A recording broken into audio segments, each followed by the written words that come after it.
할렐루야. 우리 좌우에 계신 분들과 서로 축복하며 인사하십시다. 사랑합니다. 한 번 더 인사하십시다. 우리 뜨겁게 사랑하면서 사십시다. 예언이 왔네. 이야, 휴가야? 아, 휴가. 벌써 휴가 받을 때 됐어요? 야, 예언이가 군복을 입고 오면 나라를 짊어지고 갈 장군같이 보이더니 사복을 입고 가니까 여린 천사 같네. 아, 참 이쁘다. 여러분에게 하나님의 놀라우신 축복이 있기를 바랍니다. 오늘 이 오바다서는요, 에돔에 대한 심판을 예언한 책입니다. 에돔이라는 나라는요, 에서의 후예들이죠. 후손들입니다. 유다가요, 형성된 모습을 보면 위쪽에는 갈릴리 바다가 있고 아래쪽에는 사해 바다가 있죠. 그 사해 바다에서 좀 더 밑으로 쭉 내려가면 시나이 반도까지 해서 거의가 다 에돔 땅입니다. 그 에돔이요, 에집트 문명과 메소포타미아 문명이 서로 교역을 하면서 왕래할 때 블레셋 해변길로 길이 하나 있고 이 에돔 쪽으로 돌아가는, 모압 에돔 쪽으로 돌아가는 이 광야길이 있어요. 해변길과 광야길이 있습니다. 그 두 길은 굉장히 세계 문명을 움직이는 큰 역할을 하는 길인데, 이 광야길에 주로요, 에돔 사람들이 어떤 식으로 살고 있냐면 아주 그 높은 산 바위 틈 가운데다가 군데군데 이렇게 거처를 마련하고 살아가면서 이제 낙타 상인들이 물 교환을 위해서 또 장사를 위해서 이렇게 옮겨 다닐 때 딱 보고 좀 세력이 약한 이 상인단들은 확 쳐들어가서 강탈을 하는 거죠. 산적처럼. 그렇기도 하고, 또 세력이 좀 강한 상단이 이렇게 지나가면 그들을 좋은 호텔 같은데 오아시스 근처에 모셔가지고 비싼 숙박료를 받고 그렇게 또 이제 이득을 취하게 되고요. 그 다음에 또 혹시나 큰 물건이라든지 뭐 메소포타미아에서 저기까지 한꺼번에 다 물건을 옮기는 것이 불편한 사람들을 위해서 중개무역을 받아서 해주는 이 일을 주로 하면서 자기 나라의 국부를 이렇게 삼고 살았습니다. 근데 굉장히 야성이 강하고요, 노략질을 잘하고 하니까요, 에서 좀 닮았죠. 에서를 좀 닮았어요. 강한 민족입니다. 근데 이 사람들이요, 유다에게 행한 일이, 우리 10절을 한번 읽어볼까요? 10절 어떻게 유다를 대하고 행했는지. 시작. 내가 내 형제 야곱에게 행한 포악으로 말미암아 부끄러움을 당하고 영원히 멸절되리라. 이 사람들이 유다에 행한 일이 무엇을 행했다고 했습니까? 포악한 행동을 했다고 그랬어요. 포악을 행했다고 그랬습니다. 그 포악을 행했던 그 내용들을 11절로부터 쭉 설명을 하고 있는데, 11절에 보면 이방인과 연합하여서 침략을 일삼았습니다. 혼자서 유다를 침략하기는 곤란하니까 이방인들이 팍 침략할 때 자기들도 팍 침략을 하는 거죠. 그 다음에 예루살렘을 차지하려고 이방 나라와 함께 제비를 뽑았습니다. 유다를 무너뜨리고 이제 여러 나라들이 침략을 했을 때 네가 할래 내가 할래 뭐 서로 이제 합의도 보고 하잖아요. 그런 짓거리를 했다는 거죠. 그 다음에 12절에 보면 유다가 재앙을 당할 때요, 방관했다 그랬습니다. 그 다음 유다가 패망할 때는 기뻐했다. 바벨론에 의해서 멸망당할 때는 엄청나게 기뻐했어요. 그 다음 유다가 고난을 당하는 날에는 입을 크게 벌렸다. 그렇게 12절에 얘기하고 있죠. 이게 뭐냐면 조롱했다는 얘기입니다. 꼬시다고 이제 조롱을 한 거죠. 13절에 보면 환난 날에 침략하여서 재물을 빼앗았다 그랬고, 14절에서는 도망하는 자를 내거리에서 도망을 못 가게 가로막았다. 여러분, 다 지금 죽음을 당하는 상황에서 가까스로 거기서 피해서 도망을 탁 쳤다 생각했는데 딱 가로막아서 못 가게 막고 죽음을 당하게 한다 이 말이죠. 그 다음 남은 자를 원수에게 팔았다. 그래도 구사일생 살아남은 사람을요 잡아서 인신매매를 했다는 거죠. 그런 포악을 행한 이 에돔에 대해서 하나님의 심판은 어떠냐? 다시 한번 10절 읽어보십시다. 시작. 내가 내 형제 야곱에게 행한 포악으로 말미암아 부끄러움을 당하고 영원히 멸절되리라. 우리 하나님은요, 행한 대로 심판을 하시는 분이십니다. 그래서 내가 심판을 받을 때 혹시 저와 여러분 뭐 어려움을 당할 때요, 그런 경험 해본 적 없습니까? 옛날에 저는 제가 그런 깨달음을 많이 가져요. 누가 나를 비웃지 않습니까? 그러면 옛날에 내 모습을 많이 봐요.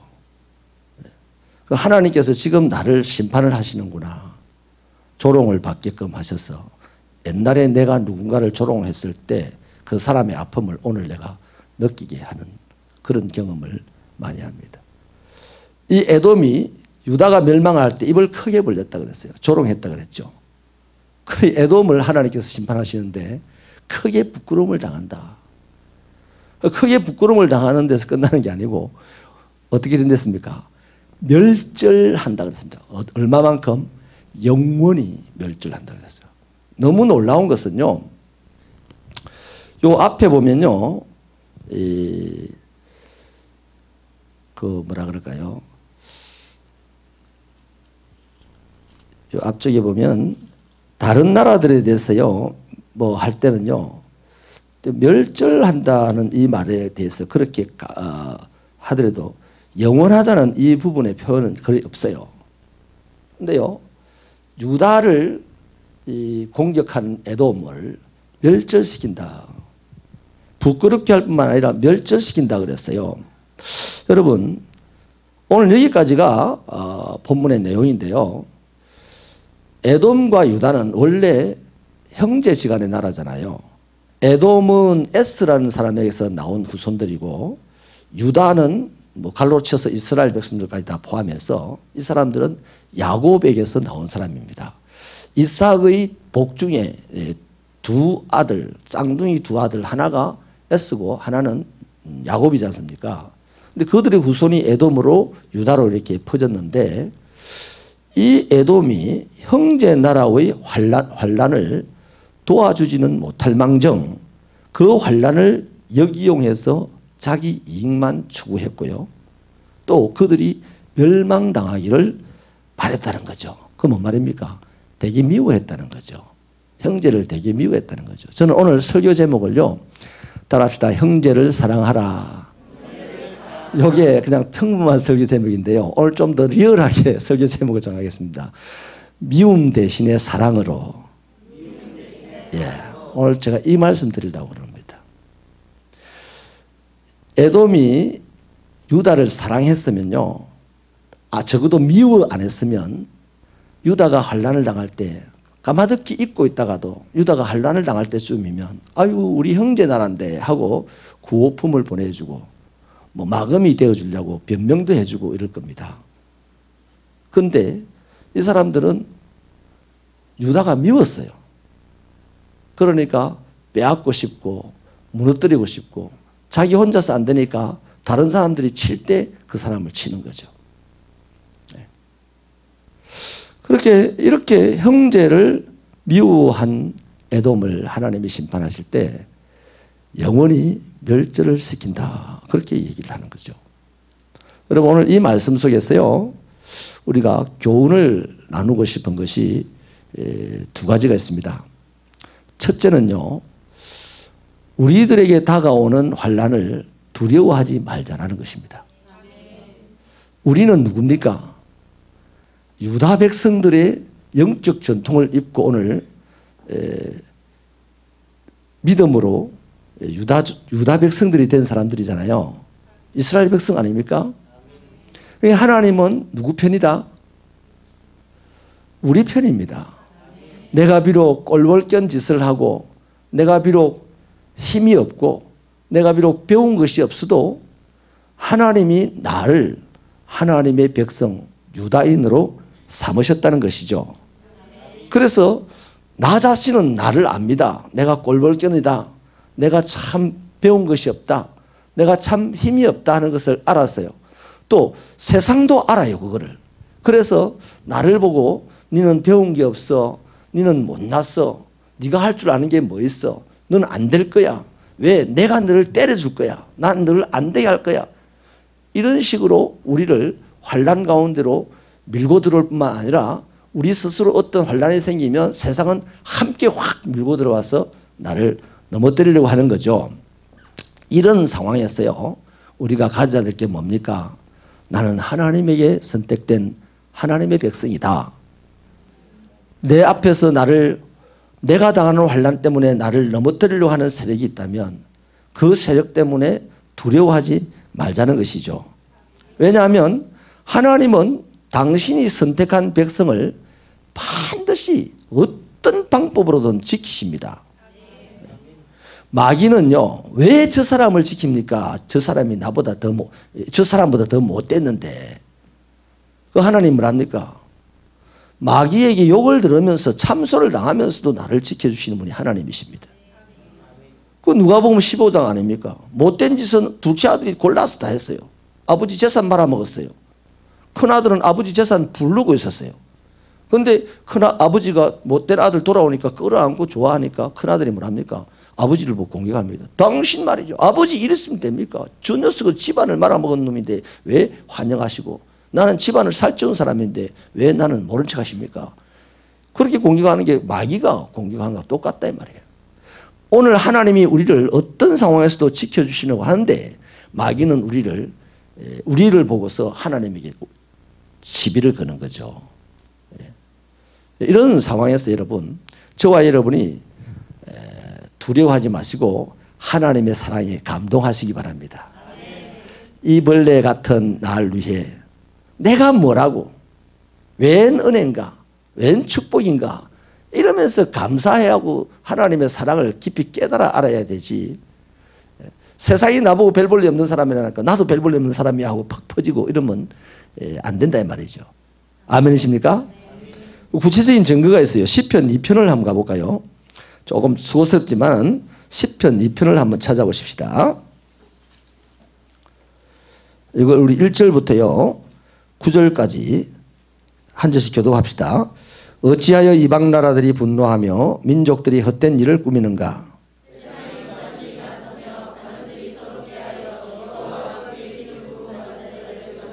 우리가 그들의 맨 것을 끊고 그의 결박을 벗어버리자 하는도다.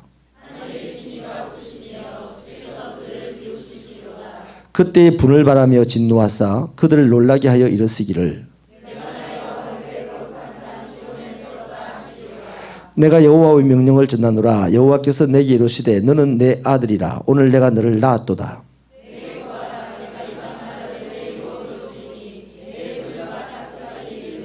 같이 읽습니다. 내가 철장으로 그들을 깨뜨리며 질그릇같이 부수리라 하시도다. 아멘. 여러분 이 말씀을 쭉 보면요, 하나님께서 보잘것없는 한 사람을 선택해서 세웠는데 왕으로 세웠어요. 왕으로.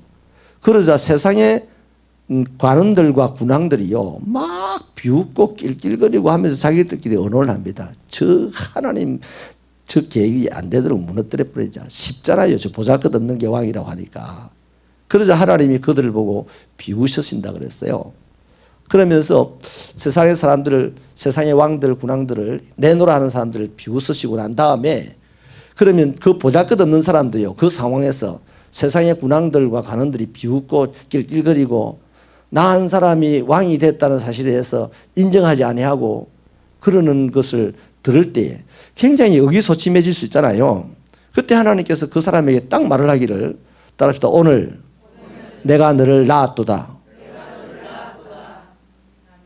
경상도 말로 하면 이렇습니다. 따라해보십시다. 누가 뭐라 카노? 내가 하나님의 아들인데. 딱 그러면 되는 거예요. 이게 담대한 믿음의 사람들이 가질 태도입니다. 사람들이, 세상 사람들이, 환경이, 질병이 나를 보고 뭐라 하든지 말든지 나는 오늘 하나님의 아들입니다. 베드로 사도에 의하면 나를 하나님께서 왕 같은 제사장으로 거룩한 백성으로 삼으셨어요. 아멘이십니까? 하나님이 나를 왕 같은 제사장으로 삼으신 데에 초점을 맞추고 살아야 되지, 세상에 힘 있는 자들이 나를 비난하고 조롱하는 데에 초점을 맞추고 살면 안 된다는 거예요. 아멘이십니까?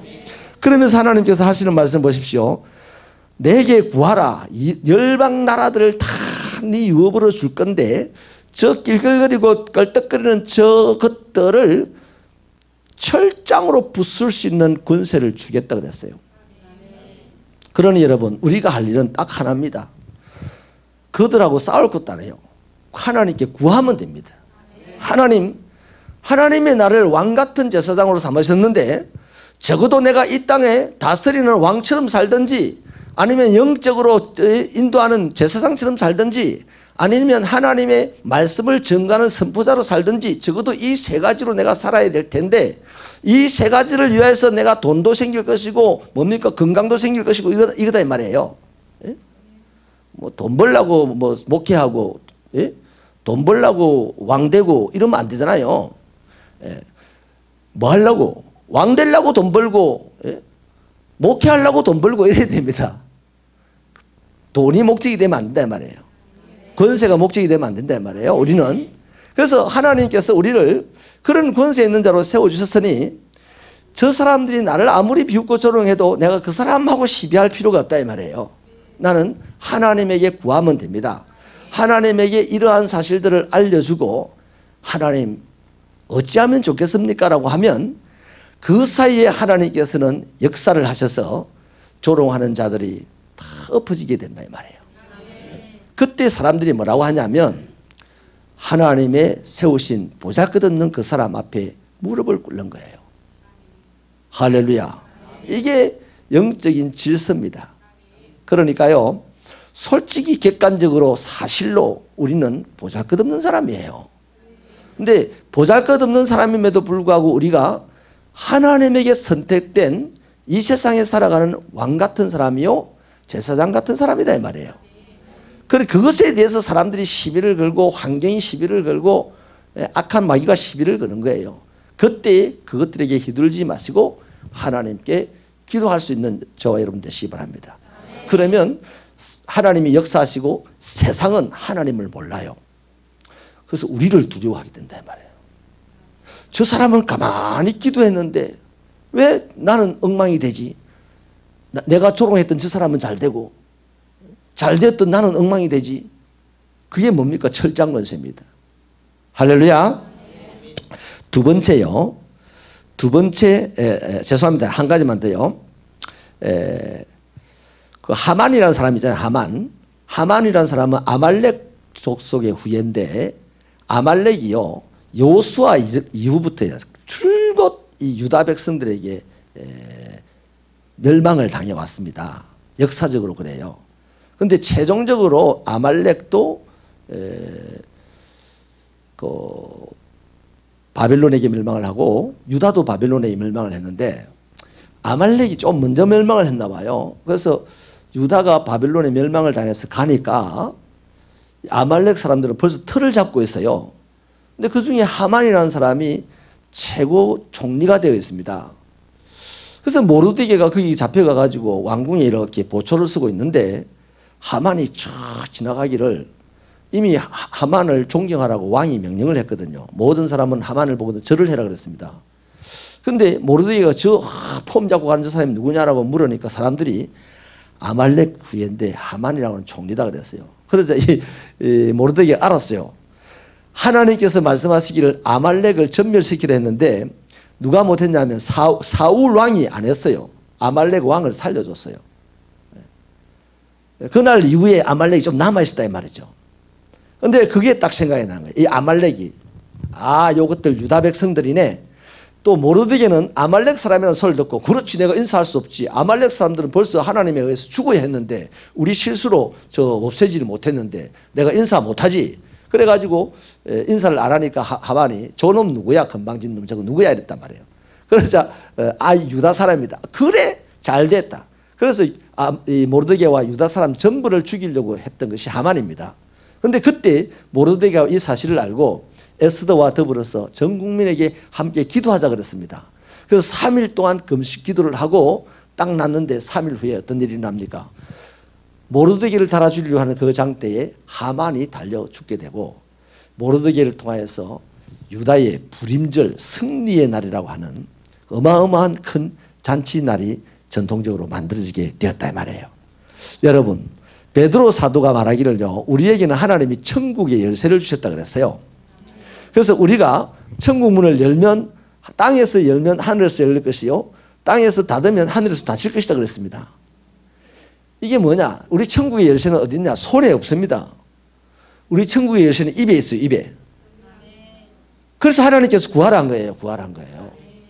그래서 우리가 입으로 구하면 하늘의 문이 열리기도 하고, 입으로 구할 때 닫히기를 구하면 닫히기도 한다 이 말이에요.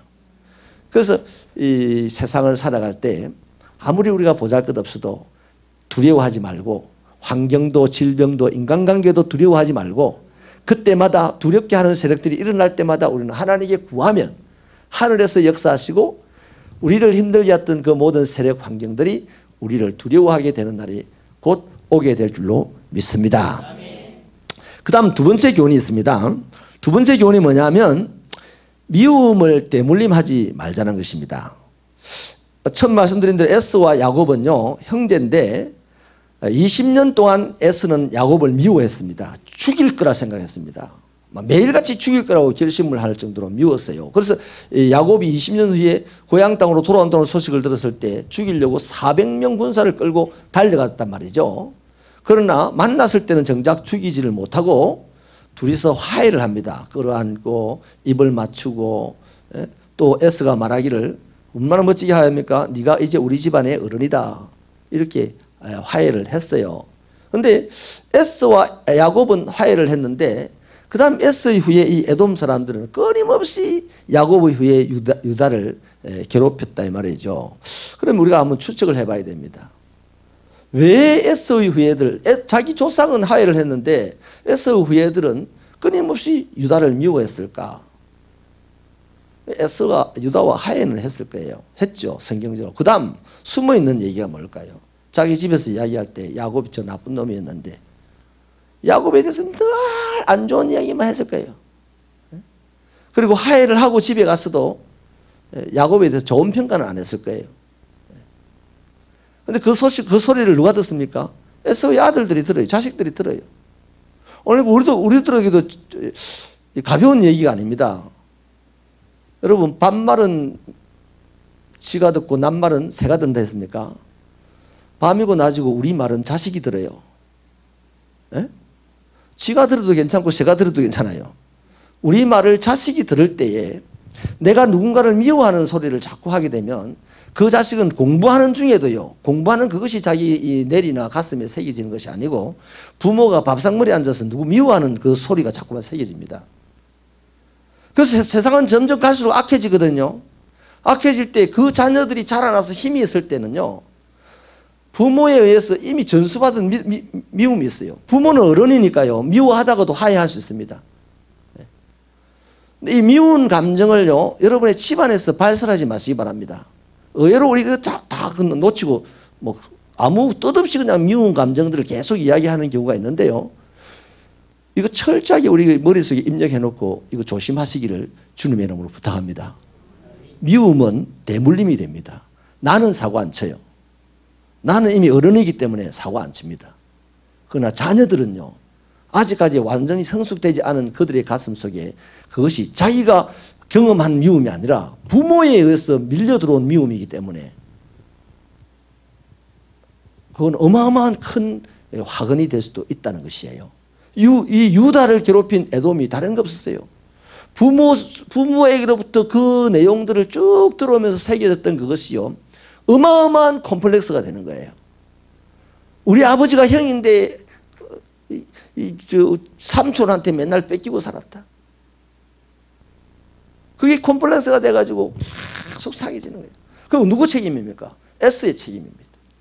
에스가 화해했으면 계속해서 좋은 이야기를 해줘야 되죠. 야곱에 대해 좋은 이야기, 형제들 간에도 오고가게 만들고 이래줘야 되는데 그렇게 못했던 거예요. 여러분, 마태복음 5장 22절에 보면요, 예수님께서 말씀하시기를 형제에게 분노하면 심판을 하고 형제를 나가라고 욕하면, 형제를 나가라고 비웃으면, 바보라고 비웃으면요, 공회에 법정에 세운다 그랬고요. 또 형제를 욕하면요, 욕짓거리를 형제에게 하면 지옥불에 던진다 그랬습니다. 예수님이. 그걸 미워하면 된다 안 된다? 안 되죠. 여러분, 형제에게 분노하고 라가라 하고 욕하는 것은 미움의 감정 때문에 하는 거예요. 그 다음요, 시편 50편 20, 마태복음 10편 50편 20절에 보면요, 형제를 공박하고 어미의 아들을 비방하면 찢어버리는데 건질 자가 없도록 찢어버린다 그랬어요. 제가 거듭날 때 이 말씀에 의해서 제가 무너졌습니다. 요한일서 3장 15절에 보면 형제를 미워하는 자는 자마다 뭐 하는 자라 했습니까? 살인하는 자라 그랬습니다. 그들에게는 영생이 없다 그랬어요. 자, 그러면 전체를 다 이제 정리를 하십시다. 미움은 반드시 화를 몰고 오는 것이에요. 더더군다나 형제를 미워하면요, 하나님께서 매우 싫어한다 그랬어요. 우리 예수님께서 요한일서 우리 한번 찾아보십시다. 요한일서 3장 14절부터 한번 읽어볼까요? 요한일서 3장 14절부터 신약성경 389페이지 3장 14절부터 같이 읽습니다. 13절부터 시작. 형제들아, 세상이 너희를 미워하여도 이상히 여기지 말라. 우리는 형제를 사랑함으로 사망에서 옮겨 생명으로 들어간 줄을 알거니와 사랑하지 아니한 자는 사망에 머물러 있느니라.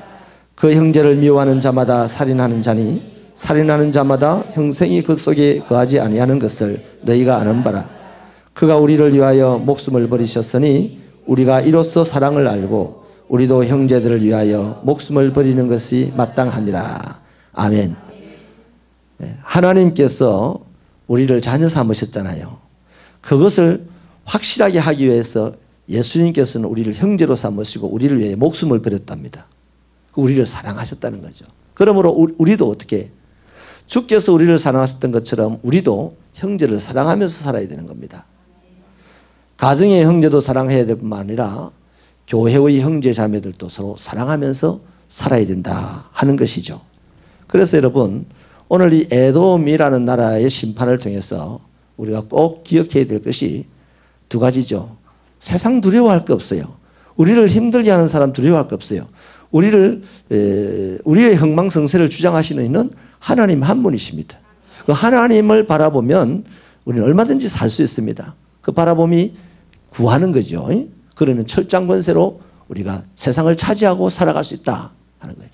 또 한 가지는 우리가 하나님의 자녀들이니 미움 대신에 사랑으로서 살아야 된다. 이 에돔 하나님의 자녀들로 출발했지만 미움으로 살았습니다. 그래서 영원히 멸절됐습니다. 우리 하나님의 자녀라고 해서 다 잘 되는 거 아니에요. 미워하고 사는 하나님의 자녀는 하나님의 품에 안길 때까지 죽도록 고생을 합니다. 그러나 사랑하며 사는 하나님의 자녀들은 세상에서 환난을 당하나 반드시 승리하고 성공하는 사람이 되는 것입니다. 우리 새벽교회 성도들이 그렇게 되기를 주님의 이름으로 축원합니다. 기도하시겠습니다. 하나님 아버지 감사합니다.